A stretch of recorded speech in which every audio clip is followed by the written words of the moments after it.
dos nossos conhecimentos naturais, quando já não estivermos limitados a comparar indivíduos com indivíduos, espécies com espécies, reinos com reinos e nos for dado comparar os mundos com os mundos. Se a inteligência suprema variou neste mundo todas as suas obras, se não criou coisas idênticas, se a harmônica progressão reina entre todos os seres terrenos, se uma mesma cadeia os prende a todos, como não há de ser provável que essa mesma cadeia maravilhosa se prolongue por todos os mundos planetários, que os una a todos e que eles não sejam mais do que partes consecutivas e infinitesimais da mesma série? De que o sentimento não se verá inundada nossa alma, quando, após haver estudado a fundo a economia de um mundo, voarmos para outro e compararmos entre si essas duas economias? Qual não será então a perfeição da nossa cosmologia? Quais não serão a generalização e a fecundidade dos nossos princípios, o encadeamento, a multidão e a justeza das nossas consequências? Que luz não se irradiará de tantos objetos diversos sobre os outros ramos dos nossos conhecimentos, sobre a nossa astronomia, sobre as nossas ciências racionais e, principalmente, sobre essa ciência divina, que se ocupa com o ser dos seres? Estas induções, tão bem estabelecidas pelo raciocínio, se acham plenamente justificadas em nossa época. Já no organismo humano existe o corpo destinado a uma vida superior, desempenha aí um papel de primeira ordem e é graças a ele que podemos conservar o tesouro das nossas aquisições intelectuais. Mais adiante comprovaremos que o perispírito é uma realidade física tão certa quanto a do organismo material. Ele é visto, tocado, fotografado. Numa palavra, o que não passava de teoria filosófica, grandiosa e consoladora, mas sempre inegável, é exato, tornou-se um fato científico, que oferece àqueles remígios do espírito a consagração inatacável da experiência. Capítulo 2. Estudo da alma pelo magnetismo. Acabamos de ver, no capítulo precedente, que a ideia de uma certa corporeidade, inseparável da alma, constituiu crença quase geral da antiguidade e a de uma multidão de pensadores até a nossa época. É evidente que essa concepção resulta da dificuldade que experimentamos em imaginar uma entidade puramente espiritual. Os nossos sentidos só nos dão a conhecer a matéria e mister se torna-nos utilizemos a vista interior, para sentirmos que há em nós algo mais do que esse princípio. O pensamento, por si só, nos faz admitir, dada a sua carência de caracteres físicos, a existência de alguma coisa que difere do que cai sob a apreciação dos sentidos. Mas, a ideia de um corpo fluídico também resulta das aparições. É manifesto que, quando se vê a alma de uma pessoa morta, forçoso é se lhe reconheça uma certa objetividade, sem o que ela se conservaria invisível. Ora, esse fenômeno se há produzido em todos os tempos e nas histórias religiosas e profanas formigam exemplos dessas manifestações do além. Não ignoramos que a crítica contemporânea fez tábua rasa desses fatos, atribuindo-os em bloco a ilusões, alucinações, ou a credulidade supersticiosa dos nossos avós. Strauss, Taine, Littré, Renan, etc., sistematicamente passam em silêncio todos os casos que poderíamos reivindicar. Semelhante processo não se justifica, porquanto, nos dias atuais, dados-nos a comprovar as mesmas aparições e por métodos que permitem submetê-las a uma fiscalização severa. Assim sendo, assiste-nos o direito de concordar em que esses sábios se enganaram e que merecem atenção as narrativas de antanho. Aliás, é fato positivo que não são novos os fenômenos do espiritismo. Produziu-se em todos os tempos. Sempre houve casas mal assombradas e aparições. Concebe-se, pois, que a ideia de que a alma não é puramente material haja podido manter-se, a despeito do ensino em contrário das filosofias e das religiões. Era, porém, muito vaga, muito indeterminada a noção de um envoltório da alma. Esse corpo fluídico formar-se-ia subitamente, no instante da morte terrena. Seria para sempre, ou por tempo determinado, que a alma se revestia dessa substância sutil. Ou, então, essa aparência vaporosa seria devida apenas a uma ação momentânea, transitória, da alma sobre a atmosfera, ação destinada a cessar com a causa que a produzira. Eram questões essas que permaneceriam insolúveis, enquanto não se pudessem observar à vontade as aparições. A vidente de Prevorst. O magnetismo foi o primeiro a fornecer meio de penetrar-se no domínio inacessível do amanhã da morte. O sonambulismo, descoberto por Dippelsegger, constituiu o instrumento de investigação do mundo novo que se apresentava.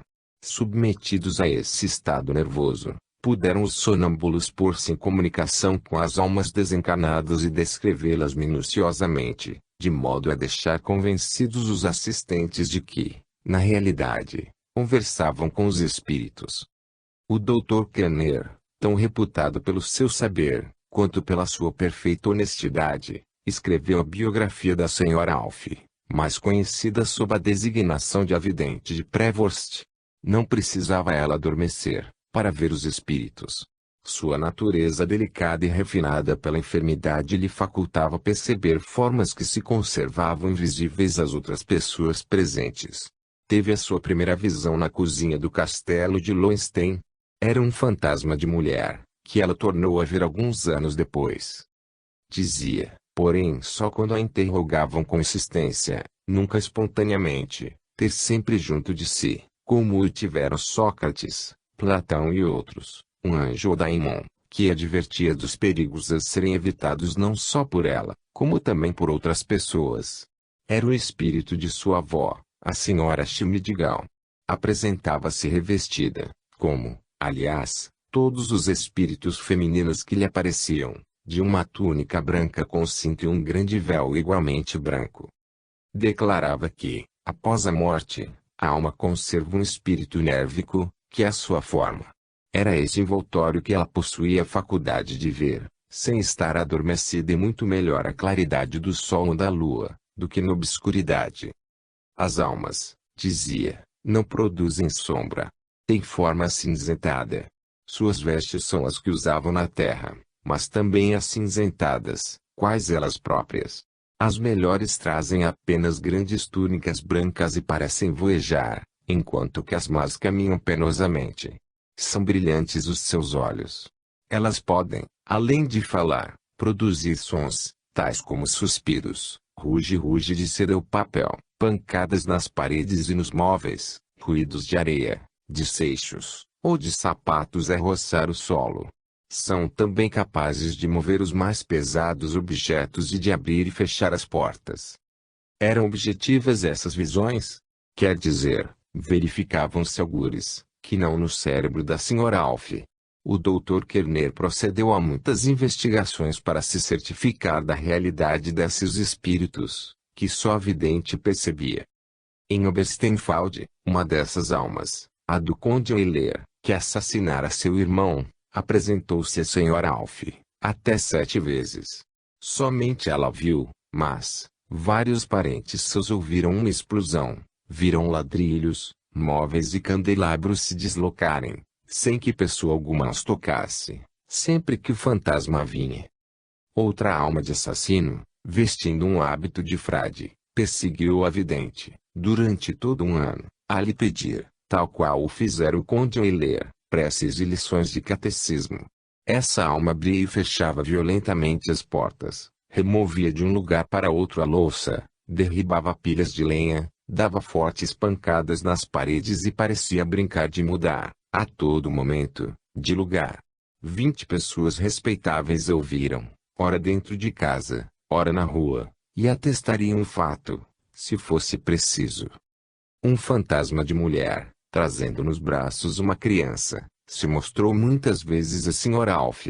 Como isso se desse com mais frequência na cozinha, fez que levantassem uma laje a uma grande profundidade e foi achado o cadáver de uma criança. Em Wensperg, a alma de um guarda-livros, que cometera algumas infidelidades durante a vida, lhe apareceu, de sobrecasaca preta surrada, pedindo dissesse à sua viúva que não ocultasse mais os livros em que se encontravam suas escriturações falsas e indicou os lugares onde eles estavam, para que os entregasse à justiça. Ela atendeu ao pedido e com auxílio daqueles livros foram reparadas algumas fraudes do morto. Em Lenache, foi a alma de um burgomestre chamado Belon, morto em 1740 com a idade de 79 anos, quem se lhe apresentou a pedir conselhos para escapar à perseguição de 2 órfãos. Ela lhe deu os conselhos solicitados e, ao cabo de 6 meses, a alma não mais voltou. Essa morte está mencionada nos registros da paróquia de Lenache, com uma nota assinalando que o burgomestre causara dano a muitas crianças das quais era tutor. Acrescenta o Dr. Kerner que poderia citar uma vintena de aparições, cuja autenticidade foi depois verificada. Estando perfeitamente reconhecida a honradez desse doutor e achando-se quase sempre de cama a senhora Alf, sem poder locomover-se cercada de membros de sua família, nenhum embuste fora possível. São, pois, reais os fatos e, se bem hajam ocorrido muito antes que se falasse de espiritismo, guardam as maiores analogias com os que presentemente se observam. A correspondência entre Bilotti e Deleuze. Ouçamos agora uma segunda testemunha abonada, médico e homem honestíssimo, o venerável Bilotti, afirmando, na correspondência que manteve com Deleuze, sua crença nos espíritos. Um fenômeno que provasse positivamente a existência dos espíritos, desses seres imateriais que, segundo os espíritos fortes, não podem de maneira alguma cair ao alcance dos sentidos do homem, seria sem dúvida próprio para excitar a curiosidade pública e, sobretudo, prender a atenção dos sábios de todos os países, quaisquer que fossem as suas opiniões a respeito. Pois bem, tal fenômeno existe. Esta asserção que, à primeira vista, tem visos de paradoxo, para não dizer de extravagância, nem por isso deixa de encerrar uma grande verdade. Refere o nosso autor que fez parte, durante longo tempo, de uma associação de magnetizadores e pacientes, onde observou fenômenos de comunicação com os espíritos, o que determinou a sua crença num mundo invisível, povoada pelas almas das pessoas mortas. As sessões começavam pela parte mística, isto é, pela tanatofania, ou aparição dos espíritos, e terminavam pela parte médica, isto é, pelo rafaelismo, ou medicina angélica. Quando digo aparição não quero dizer que os espíritos se tornassem visíveis aos associados, pois que só eram para os sonâmbulos. Entretanto, a presença deles era indicada por algum sinal positivo, fato que posso atestar, pela circunstância de ser eu o encarregado de escrever tudo o que se passava naquelas sessões. As mais das vezes as inteligências que dirigem os sonâmbulos tomam formas de anjos. Vestem túnicas brancas, cintos de prata e frequentemente asas. Acontece também reconhecerem, os lúcidos, pessoas do lugar, mortas há mais ou menos tempo. Mesmo no estado normal, os pacientes percebem não raro a voz dos guias invisíveis. Sinto, a princípio, diz um deles, ligeiro sopro, como da passagem de um zéfiro suave, que logo me refresca e esfria o ouvido. A partir daí, perco a audição e entro a perceber um zumbido fraco no ouvido, como de um mosquito. Prestando então a mais acurada atenção, ouço uma voz que me diz o que em seguida repito. Alucinação auditiva, dirá o doutor moderno que ler esta narrativa. Alucinação provocada, provavelmente, por autossugestão, ou por uma sugestão inconsciente do Dr. Bilotti. Mas, semelhante explicação se tornará inadmissível, desde que se prove que o ser invisível exerce uma ação física sobre o sonâmbulo, sem que este haja pensado no que vai acontecer e que o fato, da primeira vez, ocorra na ausência do doutor.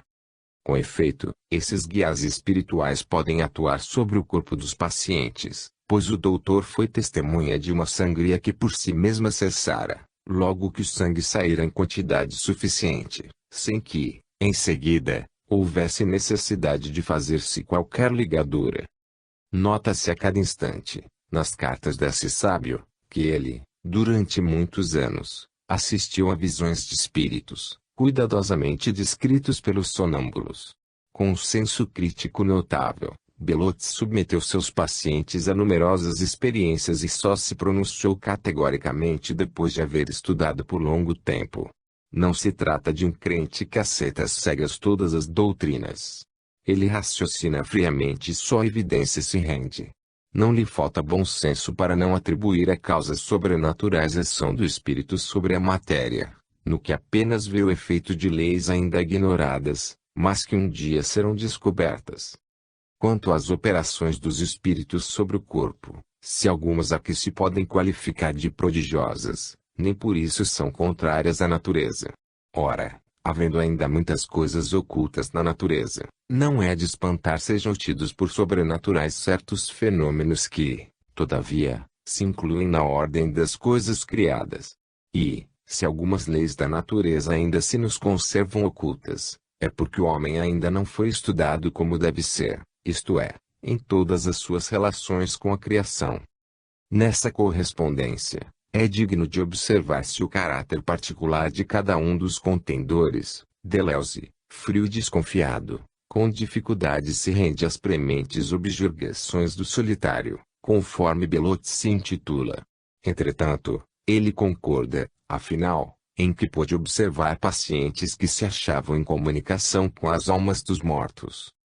O magnetismo, diz, demonstra a espiritualidade da alma e a sua imortalidade. Ele prova a possibilidade da comunicação das inteligências separadas da matéria com as que lhe estão ainda ligadas. Nunca, porém, me apresentou fenômenos que me convencessem de que essa possibilidade se efetiva com frequência. Um pouco adiante, torna-se mais afirmativo e escreve ao Dr. Belote. O único fenômeno que parece estabelecer a comunicação com as inteligências imateriais são as aparições, das quais há muitos exemplos. Como estou convencido da imortalidade da alma, não vejo razão para negar a possibilidade da aparição das pessoas que, tendo deixado esta vida, se preocupem com os que lhes foram caros e venham apresentar-se-lhes para lhes dar salutares conselhos. Acabo de colher um exemplo. Elo. Uma moça sonâmbula, que perdera o pai, por 2 vezes o viu muito distintamente. Viera dar-lhe conselhos importantes.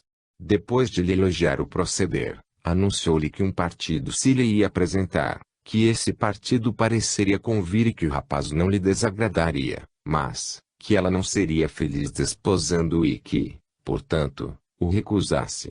Acrescentou que, se ela não aceitasse esse partido, outro logo depois apareceria, devendo achar-se tudo concluído antes do fim do ano. Estava-se no mês de outubro.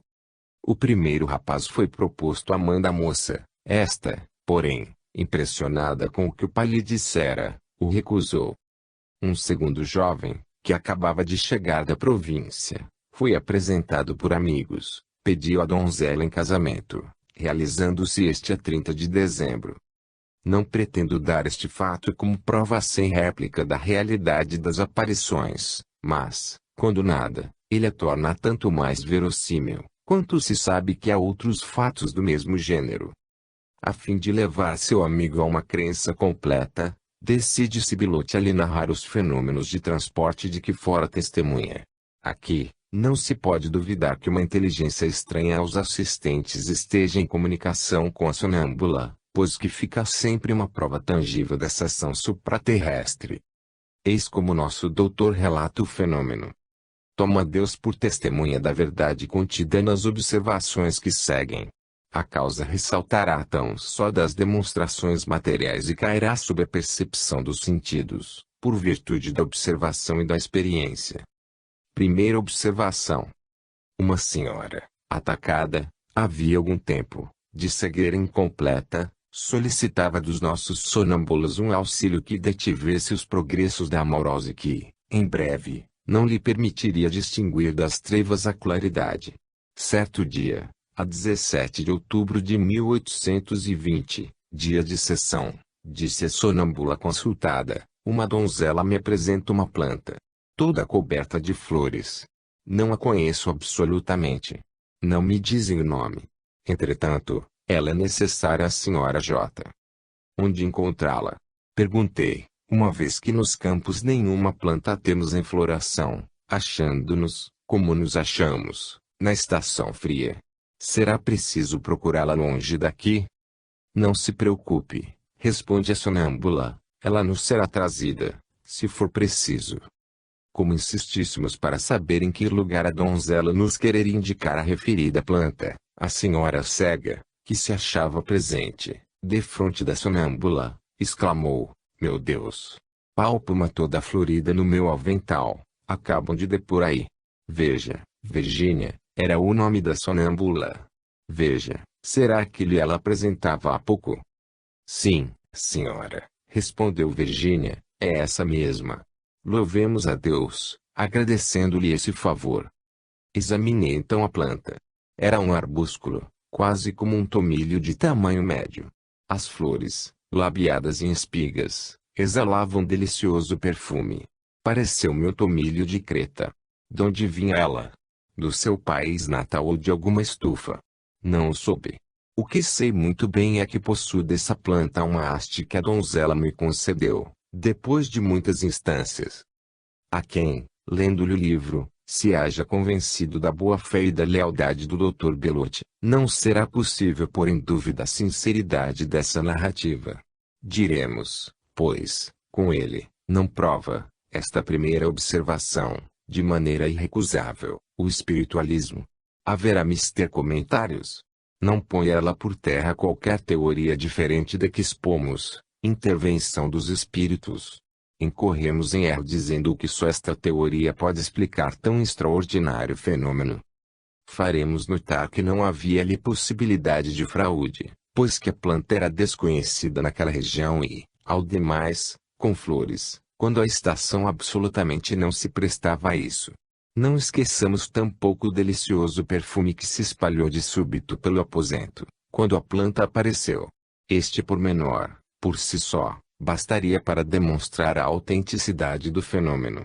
Citamos este fato, não somente para afirmar a realidade da visão, mas também para mostrar o poder que possuem os espíritos de atuar sobre a matéria, por processos que ainda completamente desconhecemos. Deleuze não põe em dúvida o fenômeno, porque outros semelhantes lhe foram com frequência descritos. Tive esta manhã, escreveu ele ao Dr. Belotti, a visita de um médico muito distinto, homem de espírito, que já apresentou várias memórias à Academia das Ciências. Vinha para me falar do magnetismo. Narrei-lhe alguns fatos de que você me deu conhecimento, sem, entretanto, declinar o seu nome. Respondeu-me que disso não se admirava e me citou grande número de fatos análogos, que muitos sonâmbulos lhe apresentaram. Você bem poderá imaginar que fiquei muito surpreendido e que a nossa conversação se revestiu do maior interesse. Entre outros fenômenos, referiu-me ele de objetos materiais que o sonâmbulo fazia vir à sua presença, fenômeno este da mesma ordem que o do aparecimento do ramo de tomilho de Creta. Por esse testemunho se vê que os fenômenos de transporte já não eram ignorados no começo do século XIX, o que mais uma vez demonstra a continuidade das manifestações espíritas que constantemente se han dado, mas que o público rejeitava como diabólicas ou considerava apócrifas, se não produzidas por charlatães. Se nos não faltasse espaço, divulgaríamos como Belotti entrava em comunicação com os espíritos, por intermédio do dedo de seu paciente, então perfeitamente vígil, mediante uma espécie de tipologia especial. Limitar-nos-emos a recomendar ao leitor essa interessante correspondência, a fim de podermos dar a palavra a outras testemunhas. As narrações de Chardel. Vamos agora apresentar alguns extratos das narrativas de Chardel, os quais instruem ao mesmo tempo sobre as relações dos sonâmbulos como o mundo dos desencarnados e sobre o estado do sonâmbulo durante o sonambulismo. Certa vez, estando a ditar algumas prescrições terapêuticas ao seu magnetizador, disse-lhe em tom singular a sonâmbula Alifrei: veja bem que ele me ordena. Quem é, pergunta o doutor, que lhe ordena isso? Ora, ele, o senhor não ouve? Não. A ninguém ouço, nem vejo. Ah, tem razão, replica ela, o senhor dorme, ao passo que eu estou desperta. Como você, minha cara, está a sonhar, pretende que eu durmo, se bem me ache com os olhos perfeitamente abertos e a tenha sob a minha influência magnética, dependendo tão só da minha vontade fazê-la voltar ao estado em que se encontrava ainda há pouco. Você se julga desperta porque me fala e dispõe, até certo ponto, do seu livre-arbítrio, embora não possa levantar as pálpebras. O senhor está adormecido, Repito. Eu, ao contrário, estou quase tão completamente acordada, quanto estaremos um dia. Explico-me, tudo que o Senhor pode ver, atualmente, é grosseiro, material. De tudo o Senhor distingue a forma aparente, as belezas, reais, porém, lhe escapam, enquanto que eu, que estou com as minhas sensações corporais temporariamente suspensas, que tenho a alma quase inteiramente liberto de seus entraves habituais, vejo o que lhe é invisível, ouço o que seus ouvidos não podem escutar, compreendo o que lhe é incompreensível. Por exemplo, o Senhor não vê o que sai do seu corpo e vem para mim, quando me magnetiza. Eu, entretanto, vejo isso muito bem. A cada passo que o Senhor me dá, vejo sair-lhe das extremidades dos dedos como que pequenas colunas de uma poeira ígnea, que se vem incorporar em mim e, quando o Senhor me isola, fico por assim dizer envolta numa atmosfera ardente, formada dessa mesma poeira ígnea. Ouço, quando quero, o ruído que se faz ao longe, os sons que partem e se espalham a 100 léguas daqui. Numa palavra, não preciso que as coisas venham a mim, posso ir ter com elas, onde quer que estejam, e apreciá-las com muito maior exatidão, do que o poderia qualquer outra pessoa que não se encontre em estado análogo ao meu. Refere também o autor da Fisiologia do Magnetismo que uma sonâmbula costumava ter, à noite, uma espécie de êxtase, que explicava assim. Entro, então, num estado semelhante ao em que o magnetizador me põe e, dilatando-se o meu corpo pouco a pouco, vejo-o muito distintamente longe de mim, imóvel e frio, como se estivesse morto. Quanto a mim, assemelho-me a um vapor luminoso e sinto-me a pensar separada do meu corpo. Nesse estado, compreendo e vejo muito mais coisas do que no sonambulismo, quando a faculdade de pensar se exerce sem que eu esteja separada dos meus órgãos. Mas, escoados alguns minutos, um quarto de hora, no máximo, o vapor luminoso de minha alma se aproxima cada vez mais do meu corpo, perco os sentidos, cesso o êxtase. Acrescenta o autor que, chegando a esse grau de expansão do sistema nervoso, o homem espiritualizado, ou, se o preferirem, fluidificado em todo o seu ser, goza de todas as faculdades dos a quem se chamam espíritos e que somente nesse estado é que se acha, por assim dizer, quebrada e completamente difundida a centralização da sensibilidade nervosa. Havemos de ver que a narrativa dessa sonâmbula, referente ao estado de vapor luminoso que ela assume desde que sai do seu corpo, tem a confirmá-lo experimentalmente os trabalhos de Rocha sobre a exteriorização da sensibilidade. Prossigamos. Outra sonâmbula que, como essa, tinha, durante a noite, visões que em nada se assemelhavam aos sonhos ordinários e que a deixavam em extrema fadiga, disse um dia ao mesmo doutor. Parecia que me achava suspensa nos ares, sem forma material, tornada por inteiro vapor e luz, e que lhe mostrava, deitado na cama, qual verdadeiro cadáver, o meu corpo. Veja, dizia-lhe eu, está morto e assim estará dentro de 30 dias. Depois, insensivelmente, aquela luz, que eu sentia ser eu mesma, se aproximou do cadáver, meteu-se nele e recuperei os sentidos, exausta como após longo e penoso sono magnético. Outros testemunhos. Para os que creem na imortalidade da alma, indubitável se torna que, sendo possível a comunicação com os espíritos, quem haja de realizá-la tem que se colocar numa posição tão próxima quanto possível de em que se achará depois da morte. Ora, com certos pacientes, o sonambulismo parece eminentemente apropriado a dar esse resultado. Momentaneamente desprendido, ao menos em parte, do laço fisiológico, o espírito se encontra num estado quase idêntico ao em que um dia se achará permanentemente.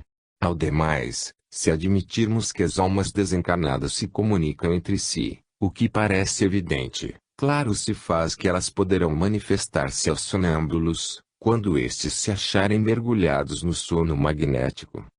Isso os magnetizadores, em sua maioria, se viram obrigados a reconhecer. Malgrado o seu cepticismo, diz o Dr. Bertrand, falando de um sonâmbulo muito lúcido. Essa mulher se exprimia sempre como se um ser distinto, separado dela e cuja voz se fazia ouvir na região do estômago, lhe houvesse transmitido todas as noções extraordinárias que ela manifestava em sonambulismo.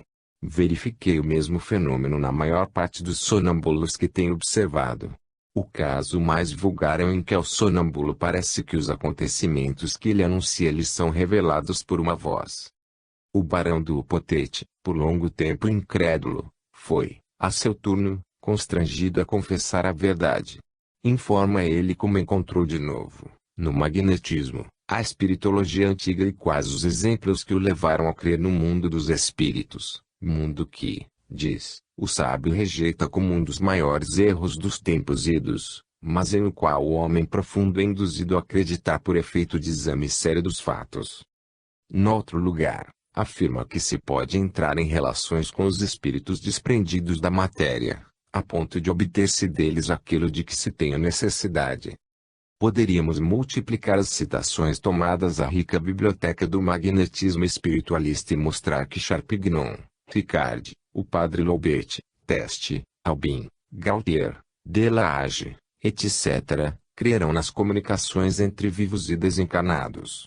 Não devemos, porém, esquecer que o nosso objetivo especial é o estudo do perispírito e, por isso, passamos imediatamente a um pesquisador consciencioso, homem de boa fé, Cagnetti, que foi quem melhor estudou esses fenômenos. As experiências de Cagnetti. Até aqui ouvimos muitos magnetizadores afirmando a realidade das relações do nosso com um mundo supranormal. As mais das vezes, os pacientes veem seus guias anjos guardiães, que eles quase sempre descrevem como sendo um belo jovem, vestido de branco. As visões, muito frequentemente, são místicas. É a Virgem que aparece, recitam preces para afastar os maus espíritos. Raramente a personagem descrita é um defunto. Será que sempre os pacientes veem personagens reais? Não o cremos. A maior parte do tempo, são sugestionados pelo experimentador e também pela própria imaginação.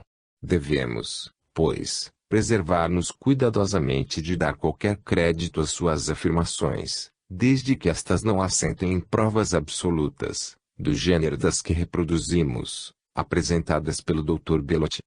Carece de valor positivo a visão de um espírito, se não há certeza absoluta de que não se trata de uma autossugestão do sonâmbulo ou de uma transmissão de pensamento do operador. O seguinte fato, que o Dr. Bertrand citou numa de suas conferências e que o general Noisette reproduziu, é prova convincente do que dizemos. Um magnetizador muito imbuído de ideias místicas tinha um sonâmbulo que durante o sono só via anjos e espíritos de toda a espécie, visões essas que serviam para confirmar cada vez mais a crença religiosa do primeiro. Como ele costumasse mencionar, em apoio do seu sistema, os sonhos desse sonâmbulo, outro magnetizador tomou a se desiludi-lo, mostrando-lhe que o referido sonâmbulo só tinha as visões que ele relatava, porque no seu próprio cérebro existia o tipo de tais visões. Para provar o que avançava, propôs-se a fazer que o mesmo sonâmbulo visse todos os anjos do paraíso reunidos em torno de uma mesa a comer um peru. Adormeceu então o sonâmbulo e, ao cabo de algum tempo, lhe perguntou se não via algo de extraordinário. Respondeu o interrogado que estava vendo uma grande reunião de anjos. Que fazem eles? Inquire o magnetizador. Estão ao redor de uma mesa e comem. Não pôde, entretanto, precisar qual alimento de que se serviam. Cumpre, portanto, se observe extrema circunspeção em aceitar narrativas de sonâmbulos, pois toda a gente sabe que eles às vezes são muito sugestionáveis, mesmo mentalmente. Desconfiemos de descrições do paraíso e do inferno, quais as têm feito pacientes e místicos de todos os países e de todas as épocas. Com Cagnetti tudo é completamente diverso. Já não são seres angélicos que se mostram, mas espíritos que viveram entre nós e que se tornam reconhecíveis por se apresentarem com o mesmo aspecto que tiveram neste mundo, com vestuários semelhantes aos que aqui usavam. São nítidas e precisas as suas recordações e dão provas de discernimento e de vontade, como se ainda estivessem na Terra. Não são simples reprodução de imagens dos seres desaparecidos. São individualidades que conversam, se movem, vivem e afirmam categoricamente que a morte não as atingiu.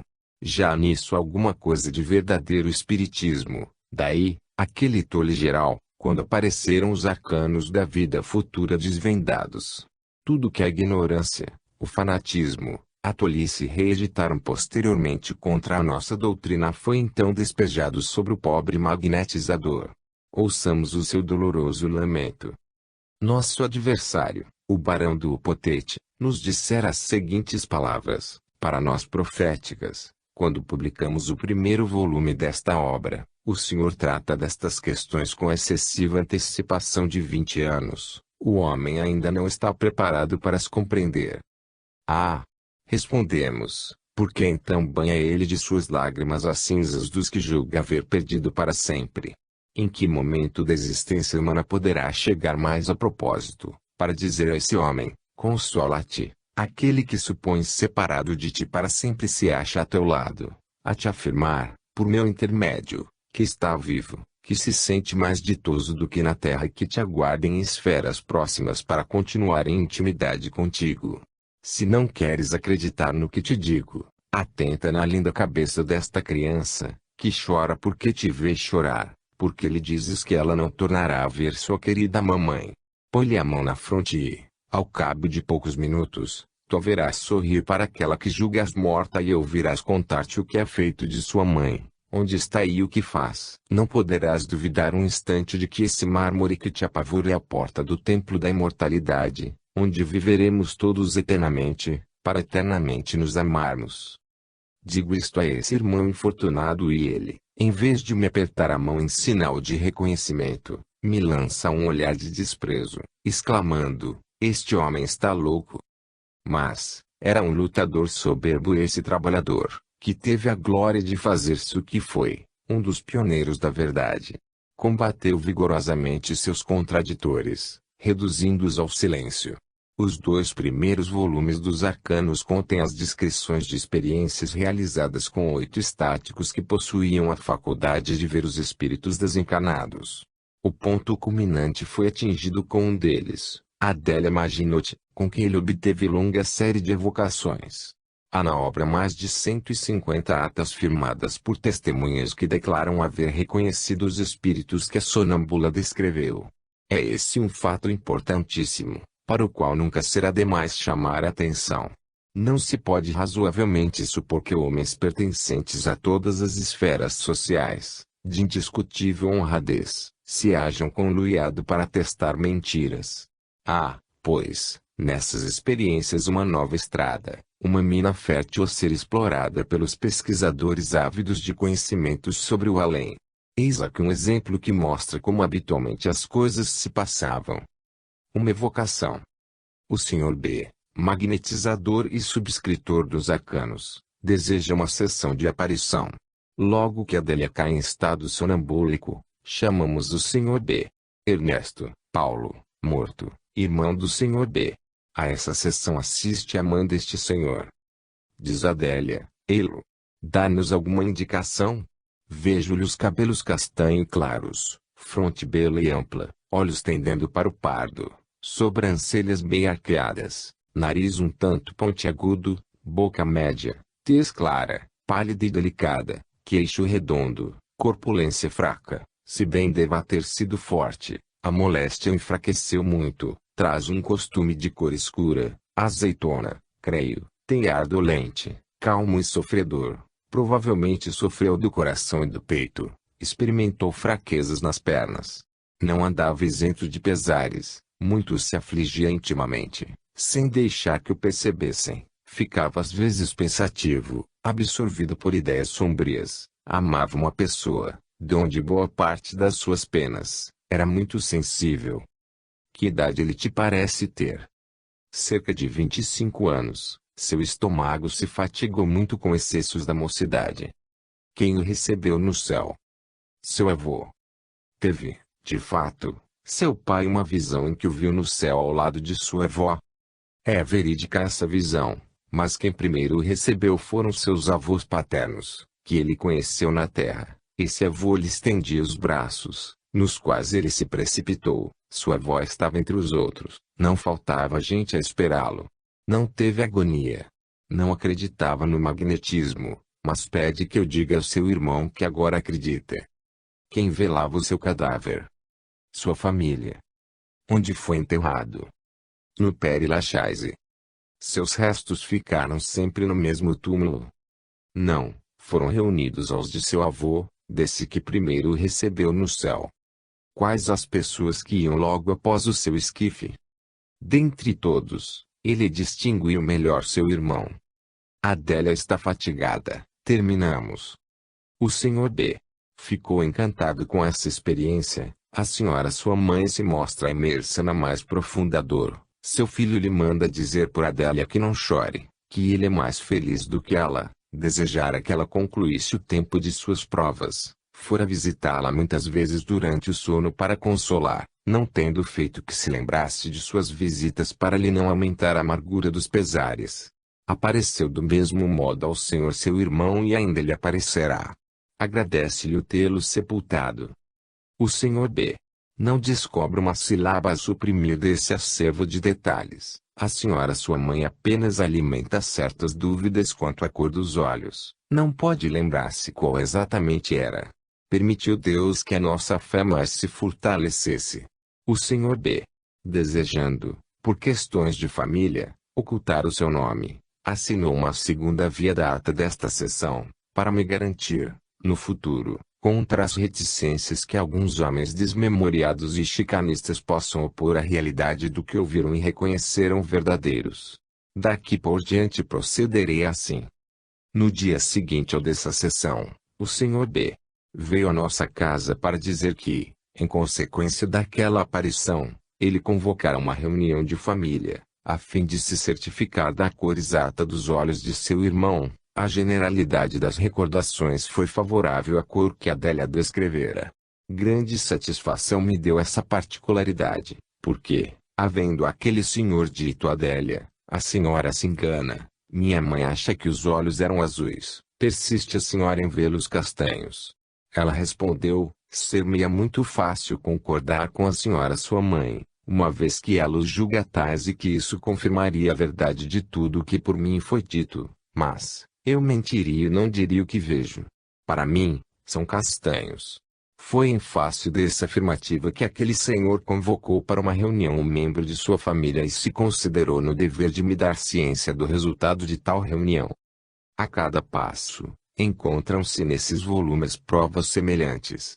Fora, porém, conhecer mal a nossa época e imaginar-se que essas narrativas tiveram o dom de determinar convicções. Ninguém jamais contestou a boa-fé de Cagnetti. Seus contemporâneos o reconheceram um homem honesto, incapaz de alterar a verdade, mas pretenderam que aqueles fenômenos podiam explicar-se todos por uma transmissão de pensamento, a se operar entre o consultante e o paciente. Podemos certificar-nos do nenhum valor dessa objeção, neste caso, desde que atentemos nas circunstâncias que acompanharam a aparição. Ela conversa. Manda dizer à sua mãe, por Adélia, que não se atormente. E porque aquela imagem estaria associada à do avô paterno, quando, no pensamento da mãe e do irmão, a avó do morto era quem o devera ter recebido no além. Aliás, para responder a semelhante objeção, que foi a arma sempre à mão dos incrédulos, o autor relata certo número de aparições às quais ainda menos aplicável é a mencionada explicação. Aqui está uma, entre muitas outras.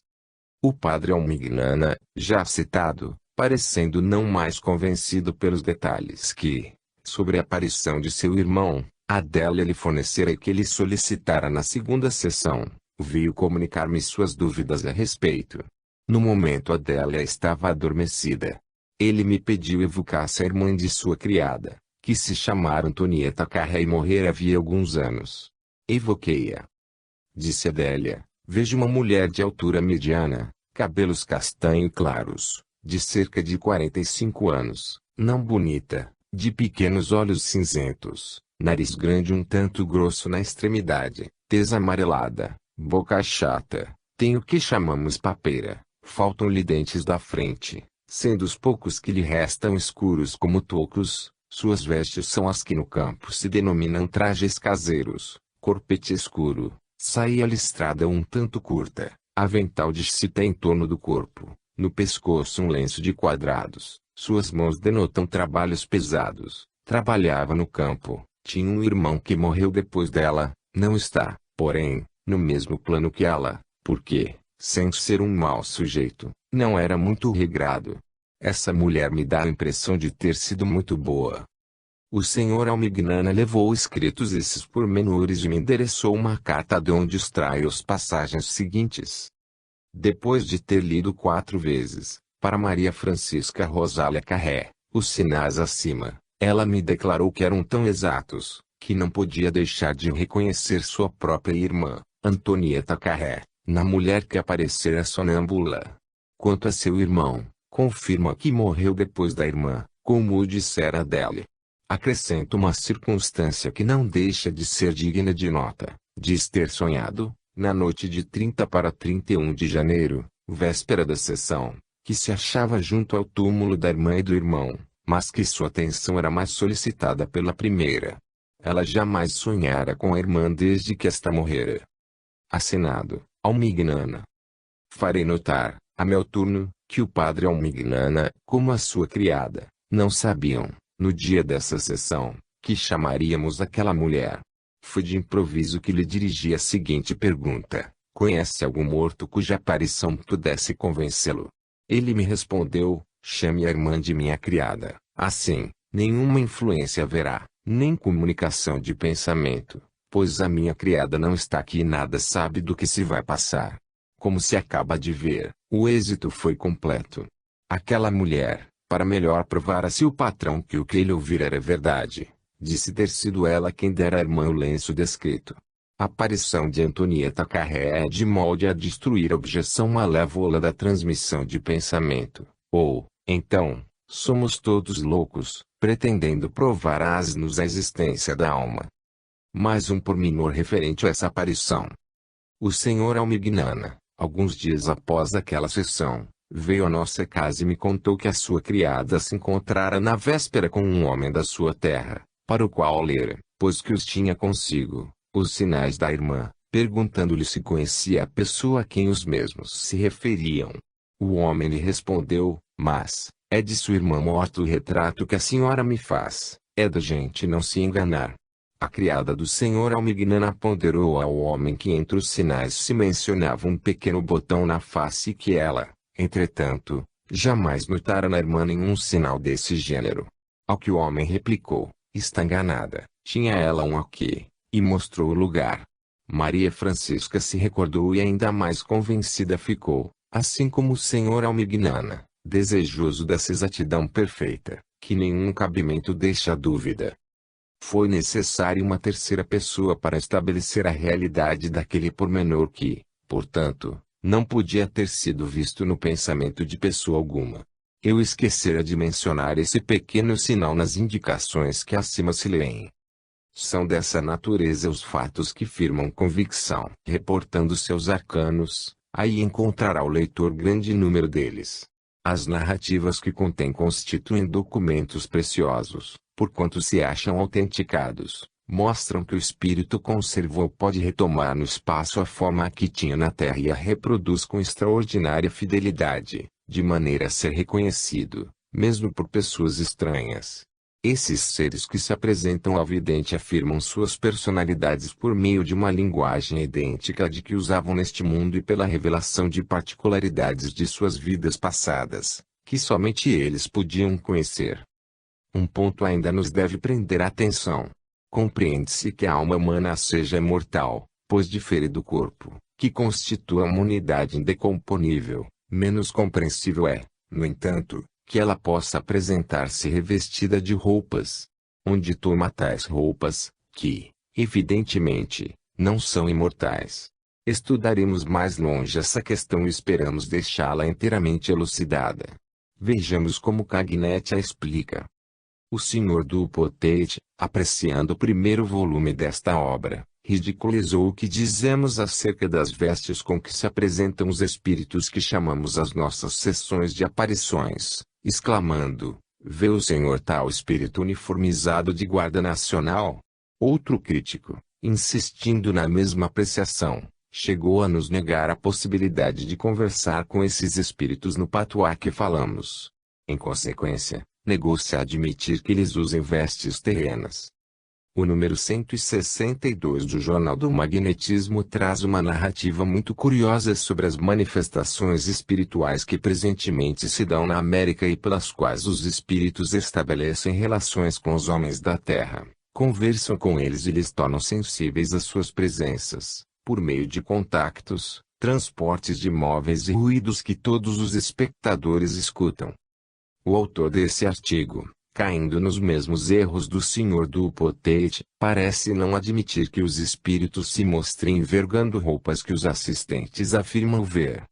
Perguntaremos a esses escritores, prefeririam que os espíritos nos aparecessem em trajes de Adão? Perguntar-lhes-emos, ao demais, quem lhes provaria que eles são seres pensantes, se não falassem? Quem lhes provaria que não são simples imagens de trespassados, daguerreotipadas na memória do interrogante, se não respondessem às perguntas deste, no patuá que falamos, está claro, para que os compreendamos. Se não tivessem uma linguagem tão representativa como a terrestre, dir-se-ia que ninguém os pode interrogar. Se nos respondessem numa linguagem musical, aromática ou sensitiva, dir-se-ia que são linguistas orgulhosos, que não querem conspurcar a língua que falam com as frases e os sons de que se serviam na terra. Se vêm vestidos como neste mundo, são tidos como extremamente vulgares e fora do progresso das modas terrestres. Se se trajam mais elegantemente, acham que estão muito agarrados ao ideal das 1001 noites. Se mostram nus, são considerados impudicos e toda a gente quer saber como é que trajavam na terra. Com que tecido querem então que eles se cubram? Qualquer tecido, por mais espiritualizado que seja, será sempre um tecido que exigiu um tecelão. A verdade é que o espírito cria, voluntariamente ou não, a sua vestidura fluídica, conforme mais adiante o veremos. Em suma, a ideia de um corpo espiritual da alma se libertou de uma parte de sua obscuridade. Graças ao sonambulismo, já nos achamos de posse de um meio de ver os espíritos e de nos certificarmos de que eles se apresentam com uma forma corpórea que reproduz fielmente o corpo físico que tinham na Terra. Isto já não é uma hipótese, é um fato resultante da observação experimental. Mister se torna a ler os numerosos atestados que se encontram no fim do seu segundo volume, para se ficar bem persuadido de que os trabalhos de Cagnete não são isolados. Foram retomados e verificados por grande número de magnetizadores, que afirmaram ter obtido os mesmos resultados. Para nós, portanto, é ponto fora de questão e fácil se nos torna a renovarmos esses fenômenos, pois basta nos coloquemos nas condições indicadas pelo autor. Vamos ver agora, através de experiências feitas em companhia de médiuns, bem como por meio das aparições espontâneas, que é uma lei geral essa em virtude da qual a alma se mostra, após a morte, com aparência idêntica que tinha quando vivia no corpo. Capítulo 3. Testemunhos dos médiuns e dos espíritos a favor da existência do perispírito. Verificamos que alguns sonâmbulos, mergulhados em sono magnético, podem ver os espíritos e descrevê-los fielmente. Mas, essa faculdade possuem também pessoas não adormecidas, às quais foi dado o nome de médiuns videntes. Para bem compreendermos o que então se passa, precisamos não esquecer que, na vida ordinária, quem vê não é o olho, como quem escuta não é o ouvido. O olho não passa de instrumento destinado a receber as imagens trazidas pela luz, a isso se limita o seu papel. Por si mesmo, ele é incapaz de fazer que distingamos os objetos. Fácil prová-lo. Se o nervo óptico for cortado ou paralisado, o mundo exterior não deixa, por isso, de se desenhar na retina. O indivíduo, porém, não o vê, tornou-se cego, se bem se lhe conserva intacto o órgão visual. A vista é, pois, uma faculdade do espírito, pode exercer-se sem o concurso do corpo, tanto que os sonâmbulos naturais ou artificiais veem à distância, com os olhos fechados. Quando esses fenômenos se produzem, é que se tem ensejo de comprovar a existência de um sentido novo, que se pode designar pelo nome de sentido espiritual. O sonambulismo e a mediunidade são graus diversos da atividade desse sentido. Um e outro apresentam, como se sabe, inúmeros matizes e constituem aptidões especiais. Allan Kardec pôs muito em evidência esse fato. Ele faz notar que, afora essas duas faculdades, as mais assinaladas por serem mais aparentes, fora erro supor-se que o sentido espiritual só no estado excepcional exista.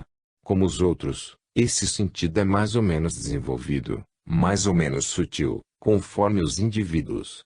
Toda a gente, porém, o possui e não é o que menos serviço presta, pela natureza muito especial das percepções a que dá lugar. Longe de constituir a regra, sua atrofia constitui a exceção e pode ser tida como uma enfermidade, do mesmo modo que a carência da vista ou da audição.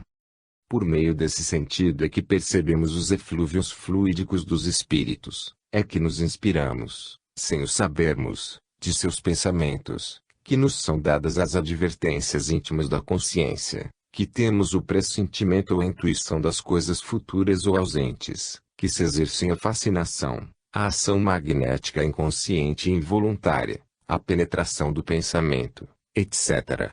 Tais percepções são tão peculiares ao homem, como as da vista, do tato, da audição, do paladar ou do olfato, para sua conservação.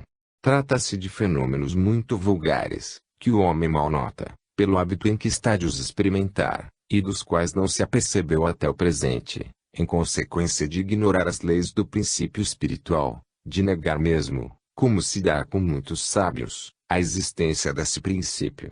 Mas, quem quer que dispense atenção aos efeitos que vimos de indicar e a muitos outros da mesma natureza, reconhecerá quantos são eles frequentes e, ainda mais, que independem completamente das sensações que se percebem pelos órgãos do corpo. A vista espiritual ou dupla vista. A vista espiritual, vulgarmente chamada dupla vista ou segunda vista, lucidez, clarividência, ou, enfim, terestesia e agora criptestesia, é um fenômeno menos raro do que geralmente se imagina. Muitas pessoas são dotadas dessa faculdade, sem o suspeitarem, apenas o que é que ela se acha mais ou menos desenvolvida. Facilmente se pode verificar que é estranha aos órgãos da visão, pois que se exerce, sem o concurso dos olhos, durante o sonambulismo natural ou provocado. Existem algumas pessoas no mais perfeito estado normal, sem um menor vestígio aparente de sono ou de estado estático. Eis o que a respeito diz Allan Kardec. Conhecemos em Paris uma senhora em quem a vista espiritual é permanente e tão natural quanto a vista ordinária. Ela vê sem esforço e sem concentração o caráter, os hábitos, os antecedentes de qualquer pessoa que se lhe aproxime, descreve as enfermidades e prescreve tratamentos eficazes, com mais facilidade do que muitos sonâmbulos ordinários. Basta-lhe pensar numa pessoa ausente, para que a veja e designe. Estávamos um dia em sua casa e vimos passar pela rua alguém das nossas relações e que ela jamais vira. Sem ser provocada por qualquer pergunta, fez dessa pessoa mais fiel retrato moral e nos deu a seu respeito opiniões muito ponderadas. Contudo, essa senhora não é sonâmbula, fala do que vê como falaria de qualquer outra coisa, sem se distrair das suas ocupações. Em médium. Não o sabe, pois, até bem pouco tempo, nem de nome conhecia o espiritismo. Podemos editar ao do mestre nosso testemunho. Há uma vintena de anos, demos-nos com uma senhora bardeal, que gozava dessa faculdade. Descrevia personagens que viviam na província, muito longe, ao sul, personagens que ela nunca vira e de cujos caracteres, no entanto, apresentava circunstanciados pormenores.